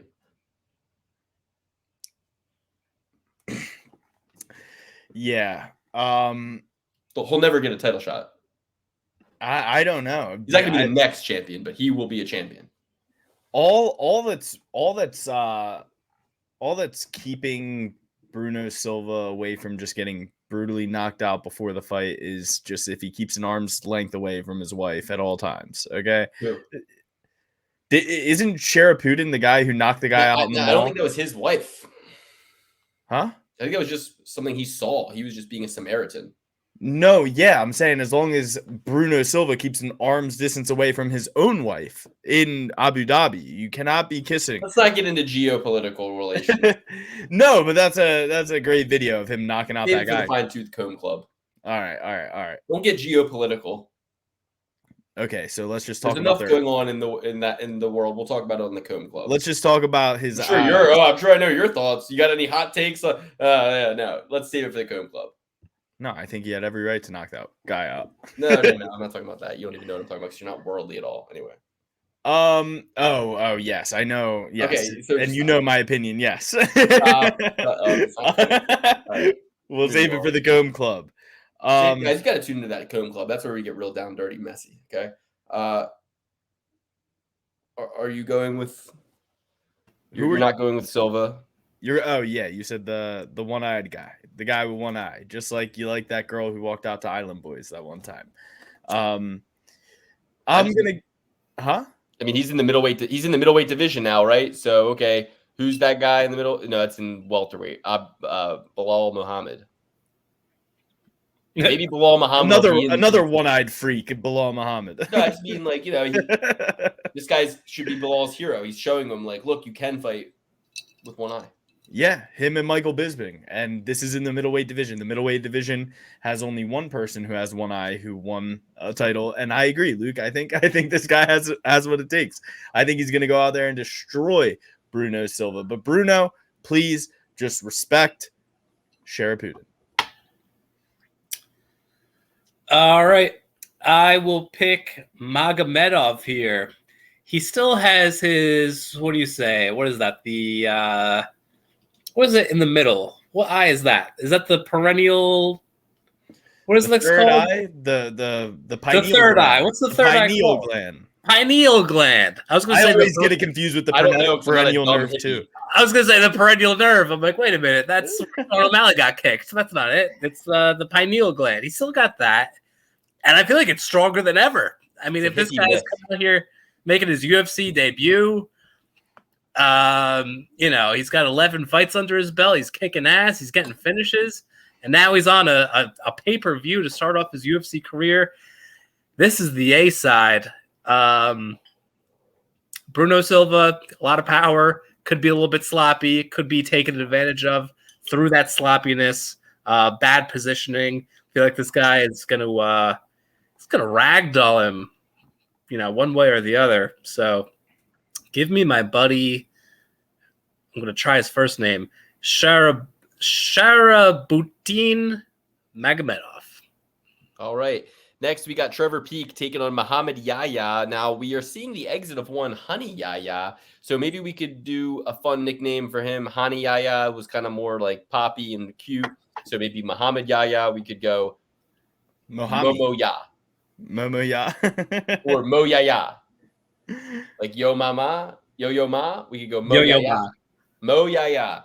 So Mo Yahya coming in here, 22nd ranked fighter out of the Middle East. They're bringing him in here for a reason, guys. We never heard of him. 1-1 in Bellator. He's got a loss to Gavin Hughes in Bellator, who's 10-4, 35-year-old finisher on a 3-fight losing streak right now in Cage Warriors and Bellator combined. So, it's not like this guy. He's got 3 losses. He's lost by knockout. He's lost by rear naked choke. He's lost by Darce choke. Trevor Peek is going to be happy to oblige a striking heavy game. This guy has got 7 knockout wins, only 2 submission wins. So I think this one's, for the fans, it's going to be a slugfest. It's going to be epic. Give me Trevor Peek. I'm gonna do the cute Ariel Helwani thing when he says everybody's name, like their whole name, because this guy's name on Tapology is super long. So I'm gonna say it: Muhammad Yahya Saeed Juma Sanad. Welcome to the show. I'm so happy to have you, brother. Ariel Helwani, you suck. Muhammad Yahya, he's going to win this fight. Trevor Peek, one-dimensional is all get out. He's flying overseas. They're going to hit him with the Aldo juice. They're going to put him away. Or the Aldo dust, I suppose. Muhammad Yahya all the way. easy money, easiest fight of the card. I don't need to know how old he is. I don't need to know anything about him. I just know Trevor Peek is not flying to Abu Dhabi to get a quick knockout over an Abu Dhabi citizen. But it's not like this guy. I mean, all right. Emirates. What? I want to do what you're doing here and just make it an easy thing for myself. But I'm like, I don't know. I just don't feel. I don't feel that way. See, here's how it's easy, right? Country boy can survive, Luke. Trevor Peek is actually the hometown hero here, right? So here's what the big wigs over in Abu Dhabi want to do. Of course, they want all their guys to win. They want all the Russians to win, but not all of them. They do love a little bit of the American cowboy, right? They're fascinated by the American West, the American cowboy. They're like, we just want to see one of these guys come through. They don't even know that, Trevor Peek's not from the American West. He's not a cowboy. He's from the Deep South. But they see this guy. They're like, oh, that's the guy. That's the guy that we grew up on. That's our John Wayne. They're right? like, how else are we going to get the Crimson Tide over here? Right. And so listen, we need a little bit of that Americana injected into us. They boost up, buying up our oil and whatnot. So, we love America in that sense, just as long as it's not pushing it too much. We need at least one guy to get us that nostalgia kick. And that's Trevor Peek through and through. So I think that's the play here. I think he's the A side. I think he's the hometown guy. And I think he's going to get a knockout that's going to get the fans up out of their seats, and the Saudis they'll be happy about it. This guy has been knocked out before in the first round. Chepe Mariscal looked really good against Jack Jenkins, guys, and hell yeah, I think Jack Jenkins was losing. Nobody's cool with Chepe. Jack Jenkins was losing that fight before he broke his arm. That's what I'm saying. It wasn't looking good. It wasn't looking good for him either way. So there's 3 fights left on this card on this prelim slate. We're gonna go through them pretty in-depthly because, that's what we do here. I'm going to use the restroom. I'm going to come back, do those 3. Then we're going to hop over to the Fine Tooth Comb Club where we're going to break down Sadiq Yusuff versus Edson Barbosa with a fine tooth comb, everybody. We already did it for free, but we're going to do it again in great detail. Talk some shit, talk about our weekends, talk about life in general, Project Bluebeam, the Flat Earth, everything else that you guys want to talk about. We'll be there. We'll be talking about it. The hot topic too, Luke. Apparently, we have to talk about that. You said you need to hear my. We'll talk geopolitics, everything like that. But join the Fine Tooth Club. You get a discount. You get a discount if you sign up for the full year, and we need that money to gamble with, like up front. So give it to us up front. I can't have it trickling in over the whole course of many months, and I can't have people who are half in, half out, teetotaling, acting like, well, I'm just going to try it for 1 month. If I don't, no. Give it a year, as our hero, as Alex's friends always says. So, why my friend? Give it a try. Cut that part out. Don't put that demon on me. Fine Tooth Comb Club. 3 more fights. I'm gonna use the bathroom. Get in there. Break it down.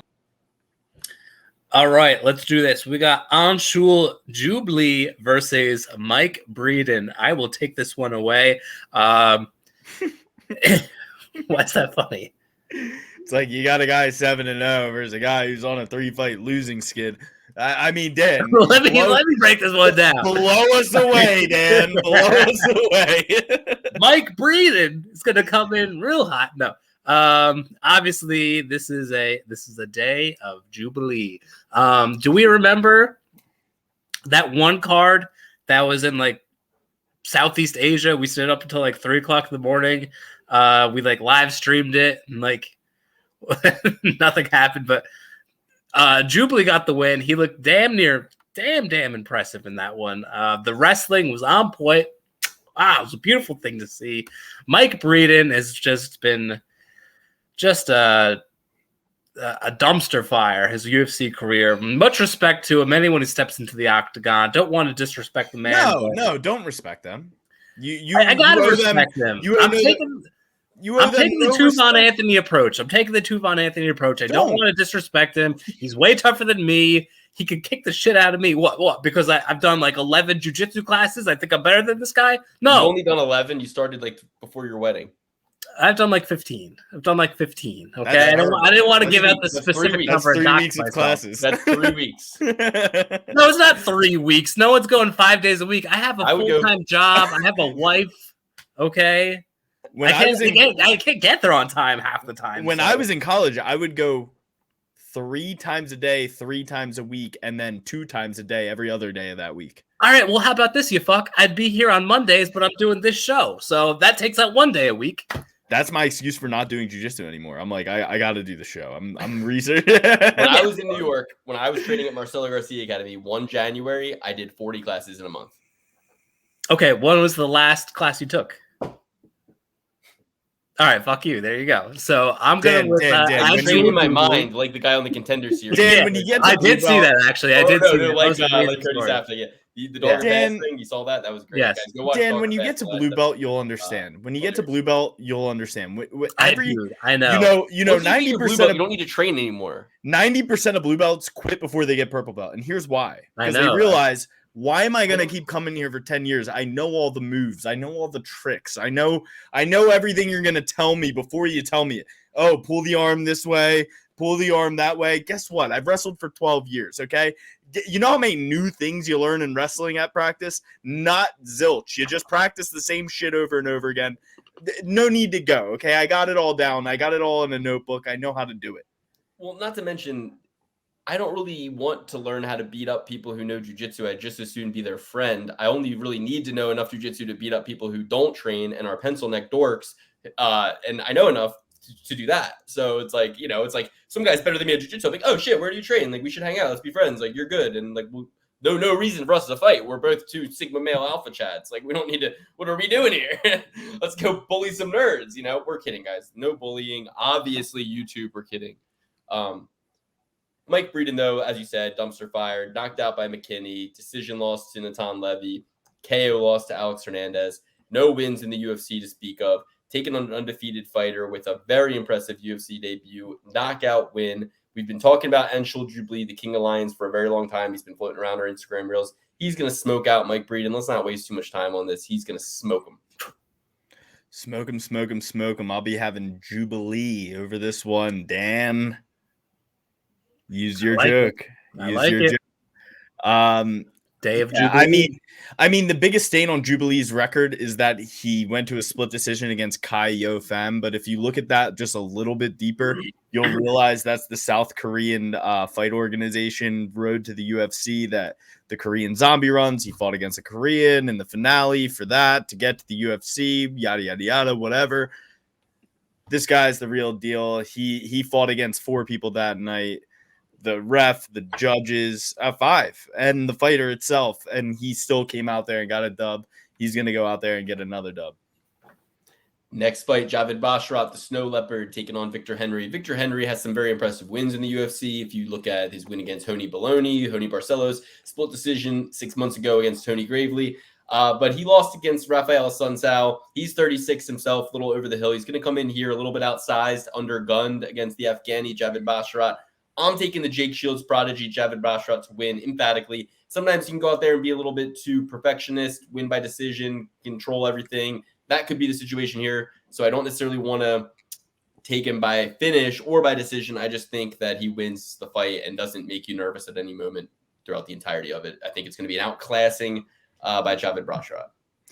As always, it's always a outclassing with the Snow Leopard. I think this definitely goes to decision. I think Victor get through this on this is by decision. You guys. All right, yeah. You're breaking up. So we're going to remove you, and you're breaking up. So hold on.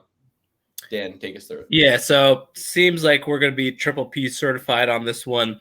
I'm going to keep it real simple as far as how I break this one down. I'm going to pick Javid Basharat until he loses. I think that's – you keep it simple on this, and he's going to be winning for a long, long time. And I think it's a really good formula for us because I don't think the UFC is going to want to put him up against a lot of big names. I don't think he's like flashy enough. I don't think he's outspoken enough. So they're going to feed him a lot of guys that he's going to be beating up for a long time. He's going to be Bilal Muhammad on like an 8-fight win streak. You know what I mean? So I feel like this is the way to go. Just keep betting this guy. He's going to be racking up wins. So Javid Basharat. Alex, are you here? He's back. I am here. Do you want me to repeat my thing? How far did I get before I? You didn't get anywhere. We didn't hear anything. Okay, so Javid Basharat, he always comes in there. He always dominates whoever he's facing. I think this is definitely going to go to decision. I think that Victor Henry is a little too tough to get put away in this one. I think that Javid Basharat, he is perfectly fine with winning a fight every round 10-8, which is usually what he will do. I think that he absolutely demolishes Victor Henry, and where my bet lies on this one is I'm probably going to take him by decision just because I think that he's more than likely going to go to decision than any other outcome. I wouldn't do that. I was saying, that, I could see that happening, but the more I think about it, with a raucous crowd and a referee that's a little bit, getting influenced by them, if he gets into those 10-8 situations and he's dropping elbows and punching, the ref will stop that shit, So I just think Javid Basharat money line is just safest way to go. Don't disappoint yourself. His hometown's Nevada, bro. He's not. This isn't a raucous hometown crowd. He's Afghani, isn't he? Well, he's out in. He's never fought. I'm just saying, he's never fought in Abu Dhabi once. He has never fought in Abu Dhabi. The crowd's going to be happy regardless if he's on top dropping elbows. I'm just saying this ain't at the Apex. We might be able to get a stoppage here. So very true. 145-pound fight's going to kick off the night, and it's honestly a fight that probably will move up the card. I think it's a really great fight. Nathaniel Wood versus Muhammad Naimov. The other thing is there's not as much drinking in Abu Dhabi, so the people aren't going to be tailgating, getting drunk, waiting beforehand. People are going to be butts in seats from the first one, so it makes sense that they want to start it off with a bang. And we got Nathaniel Wood versus Muhammad Naimov. Guys, I'm taking Muhammad Naimov. He did not disappoint when I took him as a huge underdog against Jamie Malarkey. He finished him in the first round 3 months ago. He's back on the card with his countryman yet again, Win Gafurov. These guys seem like they're going to be a pair coming forward. It's going to give him comfort, give him confidence. 2 Tajikis on the same card, the whole country behind him cheering in the stadium. He set the night off right the first time. I think he's going to do it again. 5'9" to 5'6", 70-inch reach, year younger. Big, hearty man, built like Roman Doladeze, alpha male. Nathaniel Wood, built like a puppet on a shelf, looks like a fucking marionette doll. It's like a little boy's toy came to life. Fuck you, Nathaniel Wood. Muhammad Naimov, Hillman, all day. I'm going to roll with you on this one, Luke. I'm also going to take Muhammad Naimov. I know that Nathaniel Wood has the, better resume, has fought the higher caliber of opponent, but that doesn't really matter to me. His last fight against Andre Fili, pathetic. I thought he should have won that by a lot more. I feel like he kept Andre Fili in it a little too long. You do that with a tank like Naimov, you're in trouble. Naimov all the way. Dan, what do you think? You guys are way off. There's a reason why Naimov was a huge dog against someone like Jamie Malarkey, who was kind of in the middle of the pack. It was because it was his debut, and he's from Tajikistan. No one's even heard of his country, let alone him. Anything that ends with a Stan, people are going to assume that he's a badass and he's really good. So I don't think that's true. That is true. That's what people think. No, Stan is like an American colloquialism for Nowheresville. Yeah, Nowheresville is normally a good place for a fighter. It's not like Dagestan is this big happening place. How about this? Here's the other conspiracy angle. We already got the Trevor Peak American Cowboy angle. The UAE and these Middle Eastern countries, they love the Bank of London. The Bank of London has been good to them. Nathaniel Wood is they need to get one English fighter to get a win. Let's get it out in the beginning, the very beginning. Nathaniel Wood is world class. He's going to get this done quite easily. There's a reason why this guy was a huge, huge dog with a fluky knockout win against Jamie Malarkey, who, again, middle of the pack guy. So let's be smart about this. Nathaniel Wood's been racking up wins in the UFC since.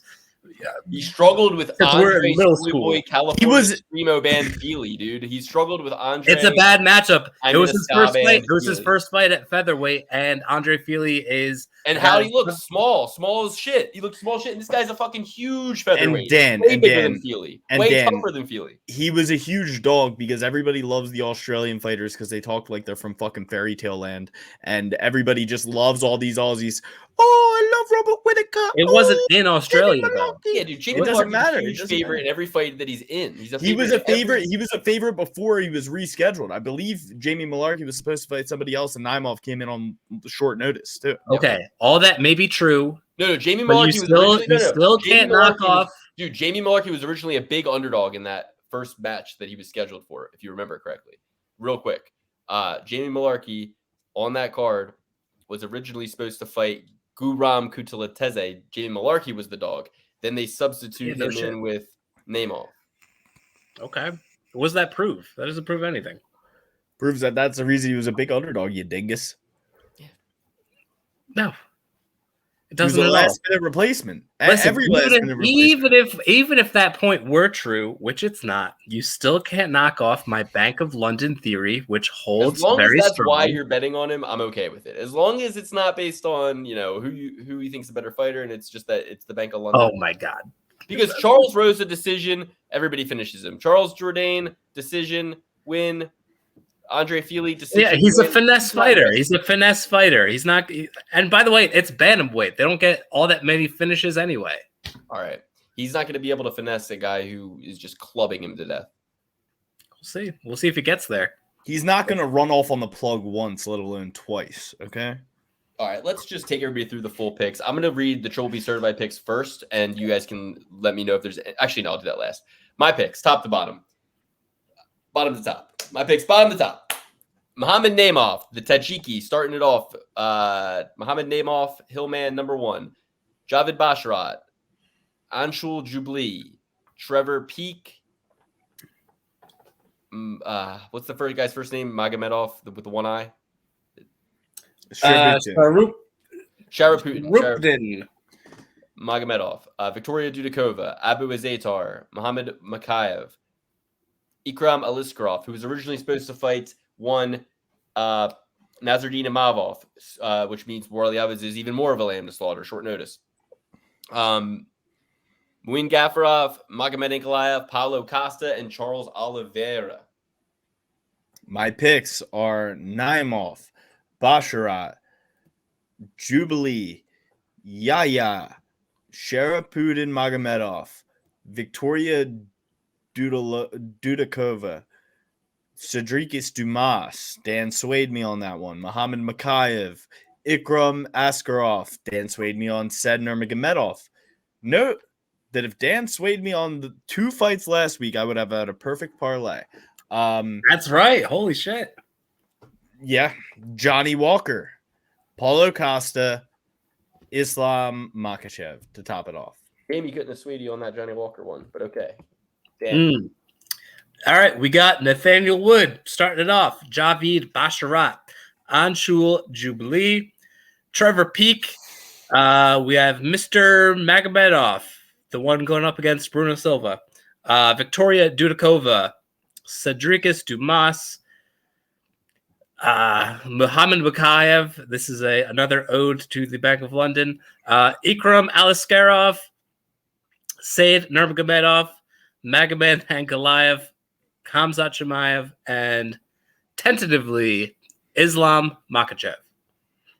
Triple B certified picks for next week for UFC 294 are going to be Magomed Ankalaev, Ikram Aliskerov, Mohamed Mokaev, Victoria Dudakova, Sharapudin Magomedov, Anshul Jubli, and Javid Basharat. 7 Triple B certified picks for UFC 294. Check back with us on the Fine Tooth Comb Club for any changes to that card, any updates, and then another scrubbing, another run through of it with a fine tooth comb. Everybody, thank you so much for joining us for the show. We got another run through of Sadiq Yusuff versus Edson Barbosa to do real quick, and please, like I said, join the Patreon, guys. I've talked enough. Let's just get the fuck out of here. We got a big week ahead of us, a couple big weeks in a row, big guests. Go view that Joe Selecki episode. He spilled the tea as always. But thank you always for being a part of the show. We love you. Love you all. Anything else, Alex? Anything you want to say?